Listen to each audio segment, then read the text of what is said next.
This series includes discussions of sensitive topics, including transphobia, homophobia, sexual violence, and drug use. Listener discretion is advised.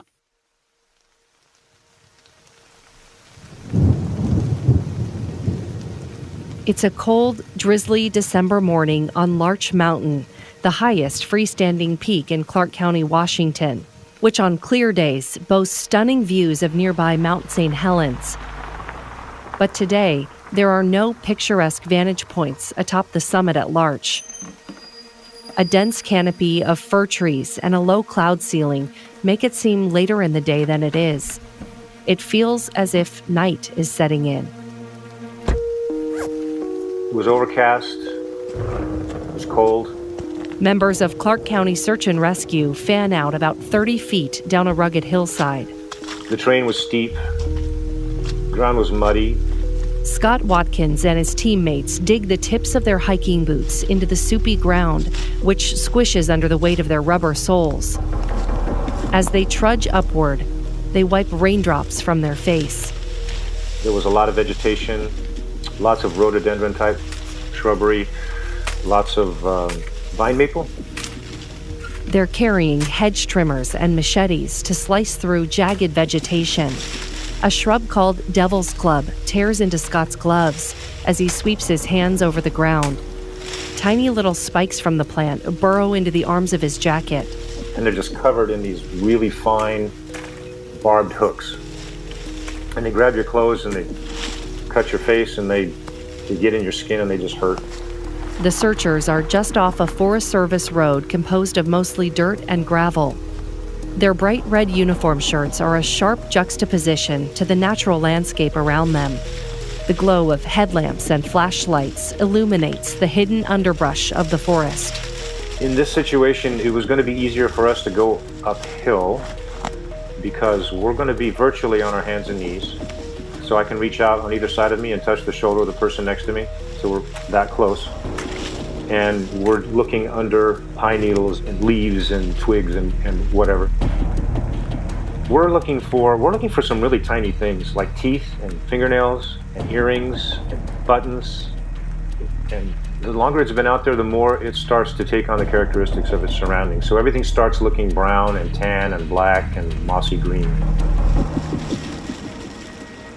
Scott and his team spread out even wider in a line, their bodies hunched over so much they're nearly hugging the wet slope beneath them. So we would start, we're going ready on the right, and the person on the right would yell, ready on the right, ready on the left. People on the left would just move the line. And so we would then start moving through the field. As they inch forward, one of Scott's teammates yells out, hold the line. He's found something. It's a hip bone. And then, hold the line. A femur. I'm Ashley Korslin. You're listening to Should Be Alive, a KGW original podcast.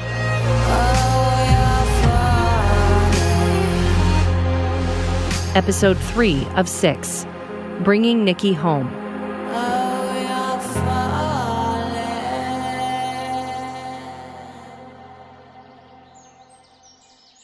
People come out here to hike, to hunt.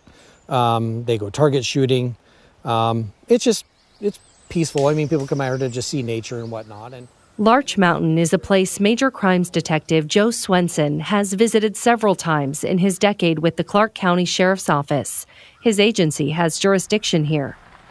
And it's fairly remote, but it's also not. It's from my office downtown, it's a good hour drive. But for many parts of the county, it's, only a few minutes, really. But again, if you're driving at night, you don't know how far you've really gone, and so it feels like it's much more remote than it really is. Detective Swenson was one of the first people to learn that human remains had been discovered in this rural part of the county. I actually got a call from my boss, and he said that it appeared a body had been found up here in the woods. At the time, Swenson was aware of the missing persons case involving Nikki Kuhnhausen, but he didn't immediately jump to the conclusion that this could be her body. Over the decades, there have been many missing people and unsolved crimes in the county. Very rarely do we get good enough information that we know exactly where a body is and go find it. Because I can tell you that I have homicide cases that we've worked on where we had a conviction on the case, but we still haven't found the victim's body because we didn't have good enough information to know where to look. And we talk all the time. There are bodies all over the place out in the woods that people dispose of. You know, we have a bunch of cold cases that haven't been solved. We have numerous homicides from the past 20, 30, 40, 50 years where bodies have been recovered from the woods, but you know that there's still more out there. After he got the call, Swenson got into his white SUV and drove an hour out to Larch Mountain. When he got there, he took notes as a patrol deputy briefed him on the initial call. Swenson learned that a man who was out on the mountain picking beargrass had discovered human remains. There's a phrase that I use. Sometimes we're good, sometimes we're lucky, and sometimes it's good that we're lucky. Because, like I said, sometimes we just don't have all the information. So, it was very lucky that these beargrass pickers happened to be out here on this day. The beargrass picker's name was Rogelio Salas Garay, a middle-aged man from Elma, Washington, a small town of a few thousand people, about 30 minutes from the Pacific Ocean. Rogelio had made the 2.5-hour drive from Elma to Larch Mountain, which is a popular spot to pick beargrass. It's a favorite plant for pickers in the Cascade Mountains and can grow up to 5 feet tall. In the spring or summer months, beargrass blooms and produces these beautiful, creamy white flowers. Historically, Native Americans used the leaves for basketry and to weave garments. But more recently, beargrass has become a staple in the commercial floral industry. So it's a common sight to see people out picking the plant to later sell to florists to be used in arrangements. Okay, sí. And that's what Rogelio was out doing that December morning. Hola, yo soy Rogelio Salas Garay. Rogelio speaks Spanish, so we have a translator narrating his interview. No, pues es bonito, como es pura sierra. It's beautiful. It's all mountain range, lots of trees. It's where you find that leaf and where it blooms. It's all trees there, and the mountain is there. It's beautiful there, really. Rogelio had gone out to the mountain early that Saturday morning. It was late fall, almost winter, and being up in the high elevation of the Cascade Mountain Range meant it was cold, so he layered up for the conditions. Rogelio also wore rubber boots to maneuver through the muddy terrain. You go in there to cut the leaves, and so I went by myself, and I was walking around, checking to see if there were leaves. He walked around the rugged hillside looking for the long green leaves. That's when he saw it. A skull. It was covered in mud and nestled between various vegetation and fallen branches. It had clearly been out in the woods for some time. But I didn't know if it was from an animal or a human. And I stood there thinking, and like I told them, I grabbed a stick and moved it to see if it was from an animal or a person. As he stepped on twigs and leaves to get a closer look, and well, I thought it was from a human. Rogelio could see that without a doubt, it was a human skull. Cell reception on the mountain was spotty, but Rogelio's friend had enough service to dial out to 911. Rogelio arranged to meet with a deputy 5 miles down the road at the Larch Correction Center, a minimum security prison that houses just under 500 male inmates. With the deputy following behind him in his patrol rig, Rogelio drove back to where he had discovered the skull. They parked, and the deputy got out to assess the scene, scanning the area for evidence. Rogelio stayed for a while longer, cutting more beargrass and watching as one by one more deputies arrived. And non-human bones get mistaken for human bones all the time. Detective Joe Swenson was one of them. Very quickly it was obvious that yes, we had a human body out here, or remains of a human body. We spent some time out in the woods, in these woods, searching through, looking for items, and it became very obvious that we were going to need more time. So we made arrangements to come back out the following day with more detectives, search and rescue teams, and the medical examiner's office in order to help us kind of search the ravine area, down the hillside, towards the creek and whatnot, and see if we could find as many items as possible. I can't tell you how many times we go out, and somebody goes out in the wilderness and doesn't come home. That's when Scott Watkins of the Clark County Search and Rescue Team was called in. And so Eventually somebody has an idea of where they might be, and so we're asked to go out there and look.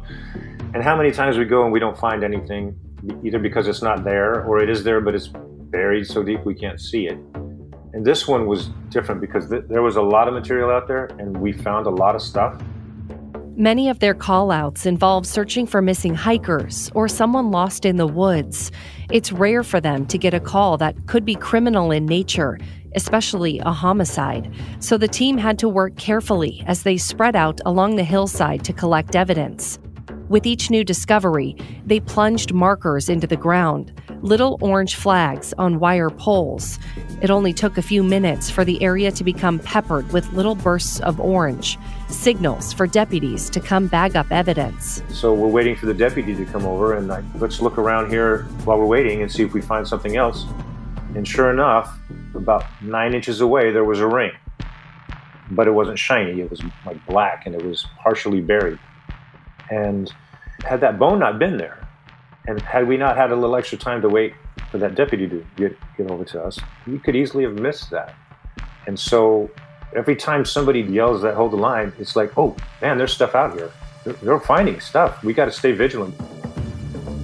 The search and rescue team was out for more than 4 hours recovering evidence.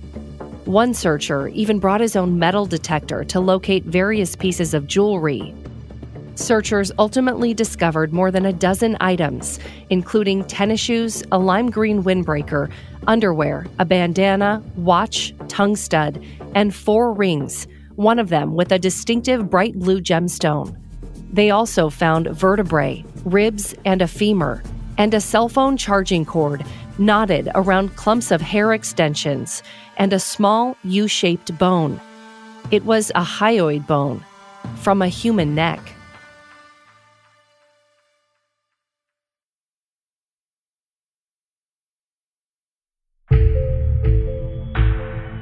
It was clear to searchers that this body had decomposed over time. What was left had been scattered by animals. And by looking at the cell phone cord knotted around bone and hair, it appeared something awful had happened to this person. Now, investigators had to determine whose remains they had found. Clark County Sheriff's detectives knew the Vancouver Police Department had a missing persons case that could be a match. It was very possible these remains were Nikki Kuhnhausen's. And when I got the text message that, hey, there's a search and rescue team recovering remains right now out of Larch Mountain. The crews on scene immediately notified Vancouver Police Detective Dave Jensen, the lead investigator on Nikki's case. Day one, they were finding hair extensions and female clothing, things like that. So we were pretty sure this was going to be Nikki.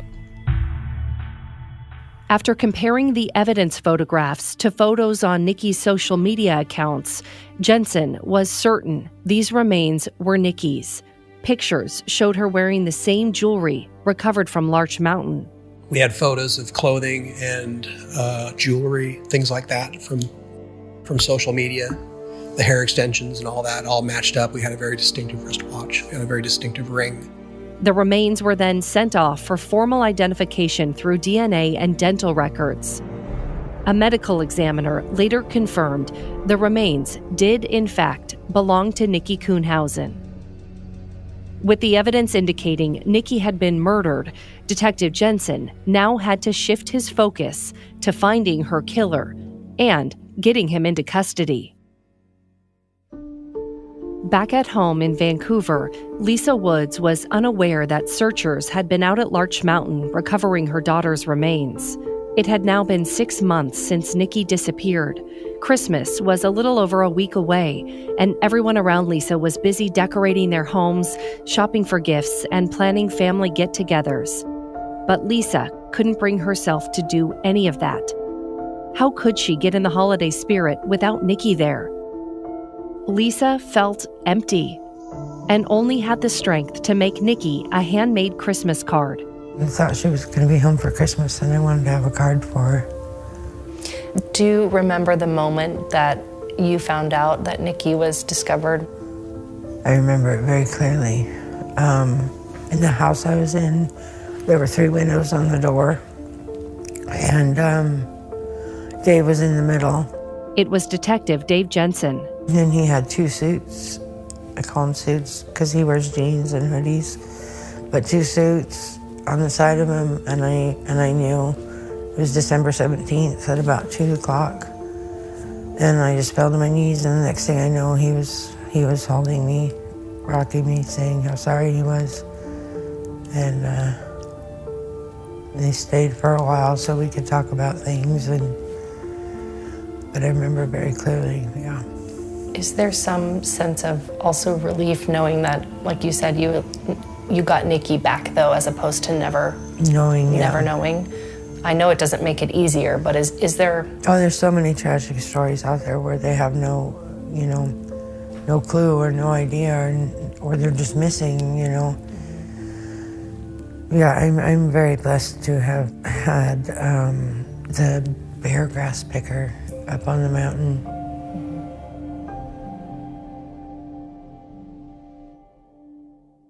That night, I was walking back from dinner.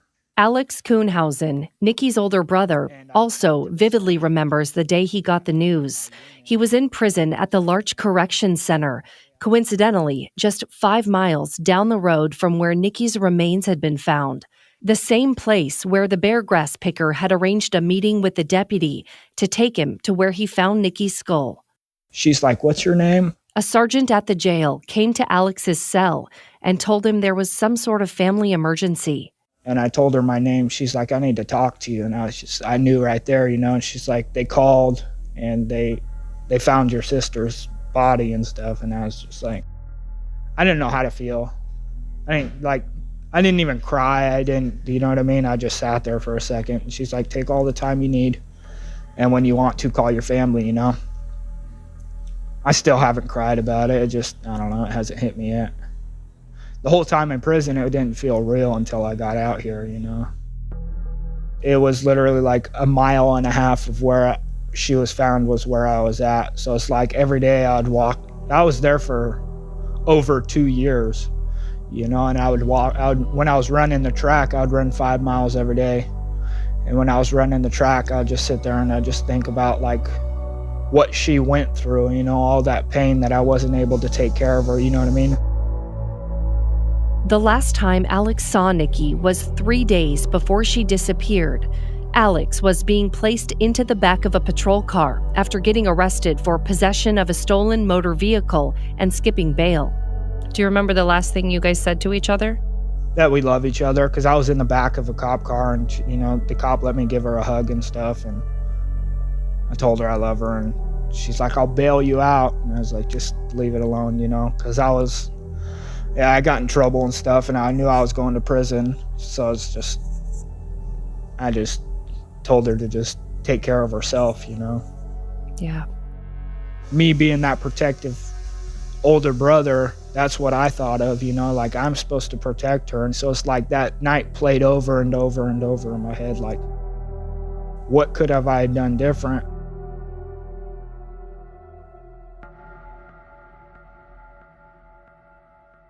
One day after investigators notified Nikki Kuhnhausen's family about the discovery of her remains, they held a press conference to make the news public. I was covering another story, and I got the call that I needed to get over to the Vancouver Police Department. Rosemary Reynolds, a reporter for Portland radio station KXL, had covered Nikki's case since the beginning. And all the desk said, it's about Nikki. And I thought, you don't have anything more? And they said no. And so just the whole time driving over there, my heart was pounding. I thought, this isn't going to be good. When Rosemary got to police headquarters, she surveyed the room and took note of all the top law enforcement administrators standing together. The feeling in the air was somber and tense. When you cover these stories for a long period of time, you just kind of get gut feelings about stuff. And just walking in and looking at everybody, and the men that were standing up there, they looked exhausted, but they also really looked heartbroken because they knew what they were going to tell us. Good morning. My name is Lieutenant Tom Ryan. I'm with the Investigations Bureau of Vancouver Police Department. So our victim in this case is Nikki Kuhnhausen. We received a report on June 10th of this year by her mother, Lisa Woods, and we were told that Nikki was missing. And the lieutenant goes on to tell reporters about the beargrass picker who discovered Nikki's remains. We caught probably the biggest break when a citizen on December 7th of this year, walking in the Larch Mountain area, came across a human skull. Over the next week, analysis was done on those items along with the forensic examination of the remains. And with that information, we were able to confirm the remains to be Nikki Kuhnhausen. And then police make their first public identification of the suspect in what's now being classified as a murder. Members of the Missing Person Unit and Digital Evidence Unit obtained social media information on Nikki. They authored warrants for her social media. And using that information, David Bogdanov was identified as a person who picked her up at that residence. His date of birth is 3/19 of 94, and he's a resident of Clark County. Detectives were eventually able to contact Mr. Bogdanov. He confirmed in a meeting with him that he had picked Nikki up at the apartment that morning. David and Nikki went to a residence in the county. More investigative information came in, showed a number of inconsistencies with the statement that he made to detectives. We attempted contact with him yesterday, and he declined to give any further statements. If you have any questions, I'm going to bring up my two sergeants. Reporters jump in with questions. Rosemary Reynolds asks why it took 11 days for police to notify the public that Nikki's remains had been discovered on Larch Mountain. Can you tell us why there was a delay in information coming out from December 7th when a skull and other remains started to be found to now? I mean, there wasn't a press release from your office, I don't think, until the last day. Yeah, it was an active case, and we wanted to work a couple other angles before we brought it out into the open, so we could try and kind of wrap up maybe some other witnesses or talk to the suspect. So it's pretty typical. Part of that time also was spent trying to positively identify the remains. We certainly don't want, there's more than one missing person case in the county, and we don't want to tell them we found remains and we think it's your child or your family member, and then have it not be. And still, there were details about finding her body. Here's Rosemary. And David leaving the country that, they were not going to divulge to us. They needed to play it close to the vest because the investigation was ongoing. They were trying to get as much as they could. And I think that was the important piece. So if they put out too much information ahead of time, it could get spoiled.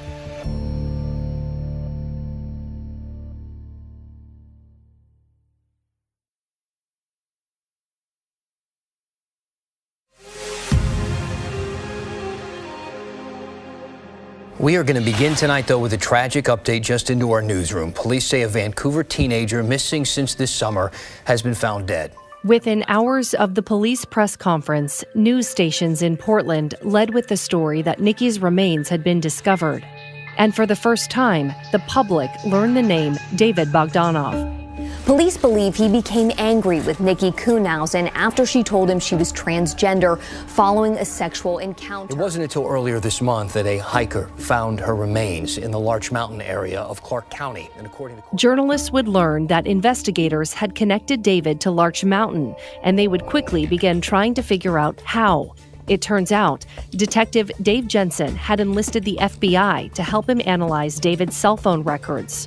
The cellular analysis survey team with the FBI, and they're trained to be subject matter experts. A specialized team within the FBI called the Cellular Analysis Survey Team used cell tower data to triangulate where David's phone had traveled the morning of June 6th. They are in the know, and they are technical experts on how cell phones and towers communicate and which records are kept and why, how those records are going to look. I mean, that's what they do. Here's what the team found after analyzing the cell tower data. Around 3 a.m., David's phone was in the downtown Vancouver area, roughly around the time he would have first encountered Nikki as she walked down the street. After their initial meetup, when Nikki left to go back to her apartment, David drove across the river to Portland. At 3:59 a.m., David's phone was in Portland. At 4 a.m., David called a adult video store in Portland. Between 4 and 4:30 a.m., David called numerous female escort ads. David's phone then showed him back in downtown Vancouver around 4:30 a.m. This begins a 3-hour block of time between 4:30 and 7:30 a.m. where his phone stays in this general area. This is presumably when David met up with Nikki a second time. Remember, Snapchat records showed David had messaged Nikki around 5 a.m. that he was in a white van. That's when he likely picked her up at her apartment. After this 3-hour period, around 7:45 a.m., David's phone leaves the downtown Vancouver area and heads east toward his brother Arthur's house in Brush Prairie. And at 8:19 a.m., David's phone was back in the area of Arthur's residence. That's where David had told detectives he switched vehicles with his brother Stan. Stan then left in the white van, and David and Nikki sat in David's car in the driveway. It's during this window of time that David claimed Nikki revealed she was transgender. About 30 minutes later, at 8:47, David's phone was now moving away from Arthur's residence. David's phone moves east toward Larch Mountain. At 8:57 a.m., David's phone was in East Clark County in the area of Larch Mountain and Camp Bonneville. And then there was a break in phone activity. The phone then went out of service for 90 minutes. David came back to town after 10 a.m. At 10:22 a.m., David's phone was in the area of Arthur's residence again. And at 1:57 p.m., David's phone moved out to the Portland area. 9 hours later, David boarded a plane to Ukraine.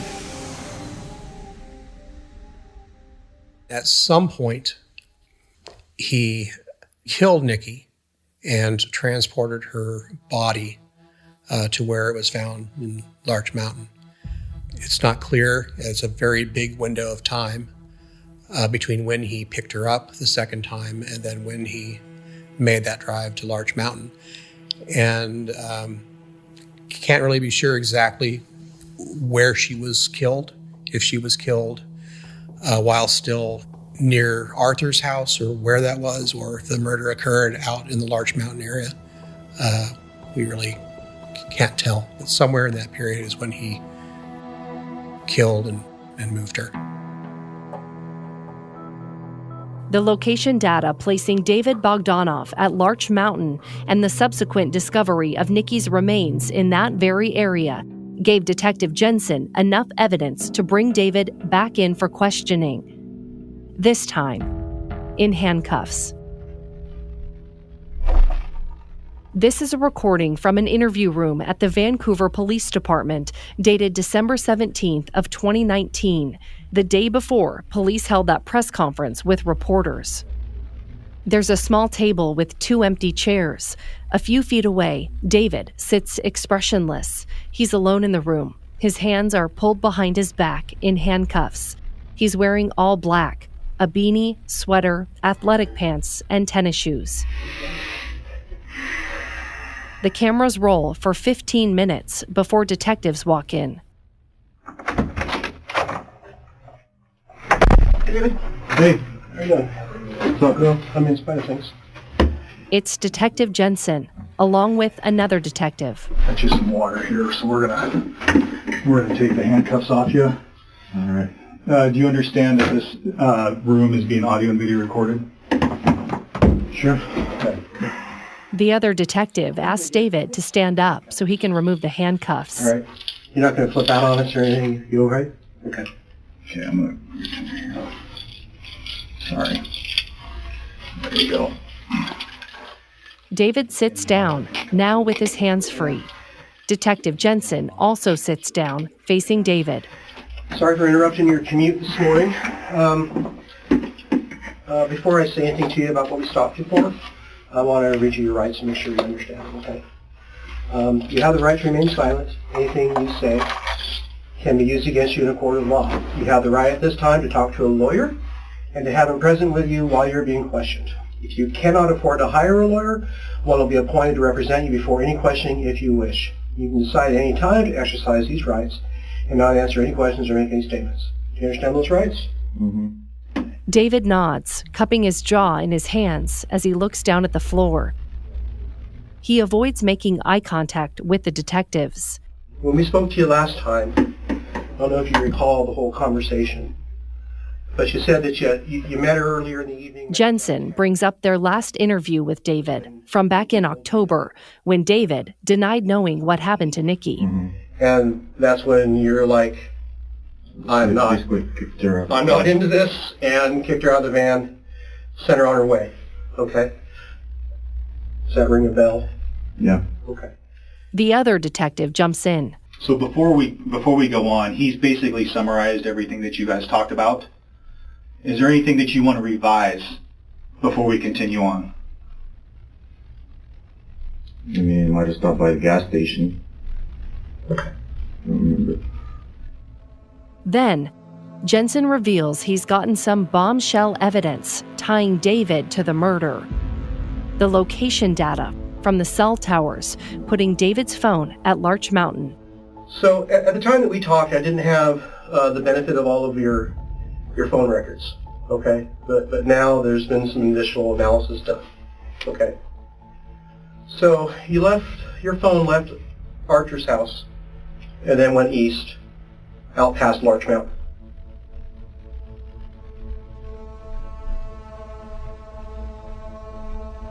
There is deafening silence for almost 30 seconds. Right.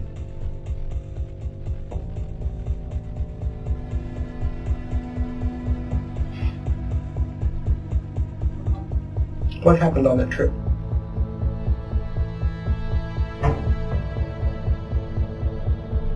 Another 40 seconds goes by. David says nothing. He clasps his hands together, staring at the floor.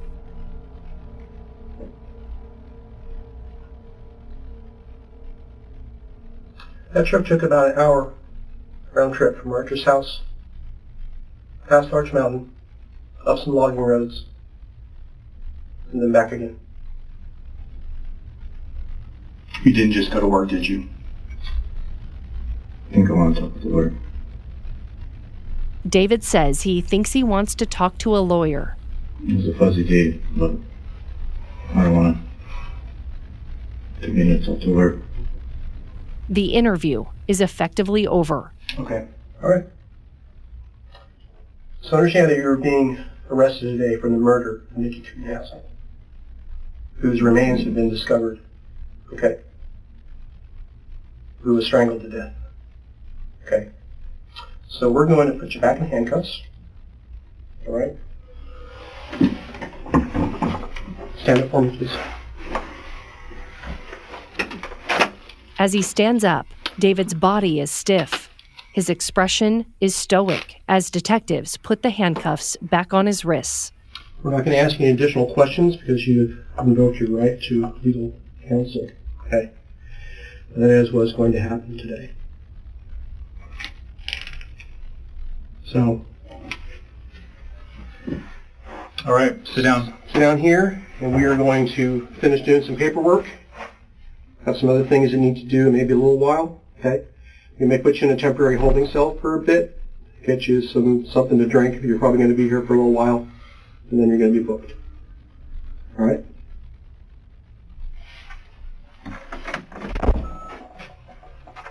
After 6 minutes of questioning David Bogdanoff, the detectives leave. David sits for another 13 minutes in silence before the recording stops. David is now formally charged with the murder of Nikki Kuhnhausen. A Vancouver man is in jail tonight, accused of strangling a transgender teen and dumping her body in a remote area in Clark County. Now, Bogdanov is being held without bail. The prosecutor's office will determine if he'll also face hate crime charges. Police said today that the case remains under investigation, and they said the role of the suspect's two brothers, quote, raises some concerns. So more to come on that. In the coming months, attorneys begin preparing for trial. And a new narrative emerges from David's defense team about the night Nikki died. One that paints her as the aggressor and David as the victim. Next time on Should Be Alive. Good morning, ladies and gentlemen. I'm Judge Gregerson. I want to welcome you into Clark County Superior Court. We knew when the defense came in, they had a picture of a gun, so we knew obviously a gun was going to be involved. The only person who knows what happened that night is Mr. Bogdanov. Mr. Bogdanov believes it's important that he tell you what happened. He tell you exactly what happened, and he will testify to what happened that night. Do you think he's remorseful? Yes. Or because he got caught? Because he got caught.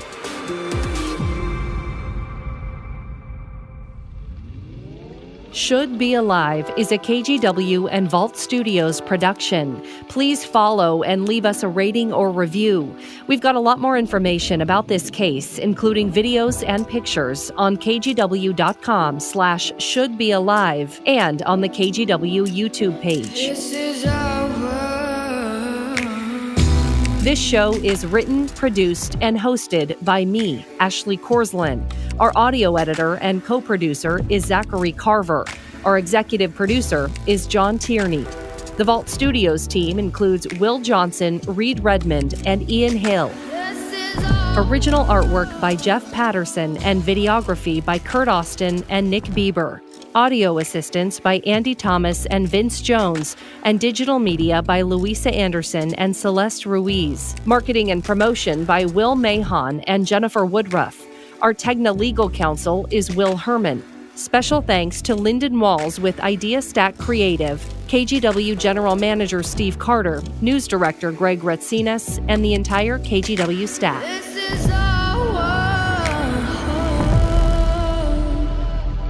And if you like this show, check out our other podcasts, Urge to Kill and The Yellow Car.